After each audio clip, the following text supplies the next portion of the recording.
महाराष्ट्र राज्यातील पत्रकारांचे नेते आणि अखिल भारतीय मराठी पत्रकार परिषदेचे मुख्य विश्वस्त श्री यशराम देशमुख हे दिनांक 21 एप्रिल रोजी शेगाव या ठिकाणी गेले होते। अखिल भारतीय मराठी पत्रकार परिषदेचं अधिवेशन शेगाव येथे होत आहे, त्या संदर्भात स्थानिक पदाधिकाऱ्यांशी श्री देशमुख यांनी खास बैठकीत चर्चा केली। त्यांच्या समवेत आकाशवाणीच्या वार्ताहर शोभना देशमुख, परिषदेचे सरचिटणीस प्राध्यापक सुरेश नायकवाडे, डिजिटल मीडिया परिषदेचे राज्याध्यक्ष अनिल वाघमारे, राज्य उपाध्यक्ष चंद्रकांत बर्दे, डिजिटल मीडियाचे राज्य उपाध्यक्ष अनिल उंबरकर, बुलढाणा जिल्हाध्यक्ष रणजित राजपूत हे देखील उपस्थित होते।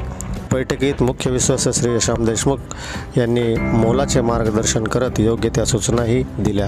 तत्पूर्वी शेगाव तालुका पत्रकार संघाच्या वतीने श्री देशमुख यांचं यथोचित स्वागत करण्यात आलं।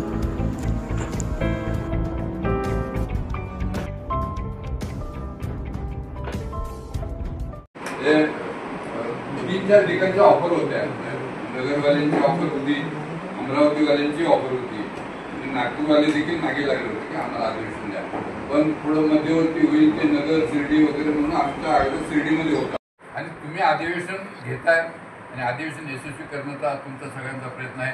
हे दोघं तुमचे पालकमंत्री आहेत, म्हणजे नायकवाडे आणि हे म्हणजे एक तर थोडे जवळ आहेत दोघे, आणि तुम्हाला ज्या ज्या वेळेस गरज भासेल किंवा ज्या ज्या वेळेस तुम्हाला काही परिषदेकडून मदतीची किंवा मार्गदर्शनाची आवश्यकता भासेल त्यावेळेस हे दोघं येतील।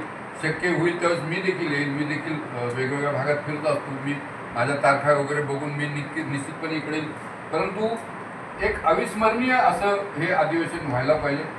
आपण कसं परिषदेच्या या आजपर्यंतच्या ज्या लौकिक आहेत त्याला लौकिकाला गालबोट लागणार नाही याची काळजी आपण सगळ्यांनी घ्यायची आहे, आणि वारंवार प्रत्येक ठिकाणी ती आपण घेत आलेलो की या परिषदेचं अधिवेशन झालंय आणि परिषदेच्या अधिवेशनाच्या विरोधात माझ्या परिषदेचं अधिवेशन जाहीर झालं की माझ्या विरोधात बातम्या येतात, म्हणजे हे आपला एक परंपरा ठरलेली आहे। वेगवेगळ्या कमिट्या तुम्ही तयार करा, म्हणजे जसं स्वागत कमिटी असेल, स्मरणिका कमिटी असेल, अर्थ नियोजन समिती असेल किंवा वाहन व्यवस्था समिती असेल, निवास व्यवस्था समिती असेल, एक 8-10 समित्या तयार करून त्याचे प्रमुख आणि एक 5-5, 7-7 लोक त्या कमिटीमध्ये दिले तर नियोजनाच्या दृष्टीनं या अधिवेशनामध्ये पश्चिम विदर्भ जो आहे 4-5 जिल्हे, तर पश्चिम विदर्भामध्ये आपण जे मान्यवर पत्रकार आहेत प्रत्येक 5 जिल्ह्यातून बरं का पडते 5 जिल्ह्यातून तुम्ही 2-2 पत्रकारांची निवड करा, जे ज्येष्ठ पत्रकार आहेत ज्यांना आता रिटायर झालेले आहेत किंवा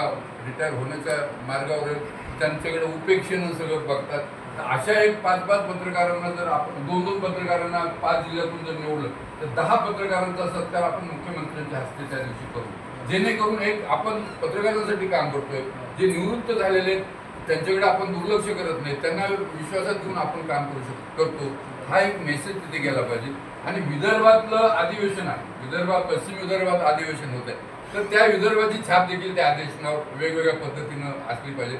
परिषद मी मगाशी सांगत होतो की मी स्वतः एक विश्वस्त या नात्यानं मी काम करतो, जसं भाऊ इथं काम करायचे देवस्थान शिवशंकर भाऊ जसं काम करायचं त्या पद्धतीनं मी काम करतो। मी आजही माझे सगळे व्याप असतील, माझे कौटुंबिक प्रश्न असतील, हे सगळे कौटुंबिक सगळे प्रश्न बघून देखील मी रोज किमान 5 तास, म्हणजे संध्याकाळी दिवसभरात मी कुठे असलो तर संध्याकाळी 6 नंतर मी परिषदेच्या कामाला जुंपून घेतो।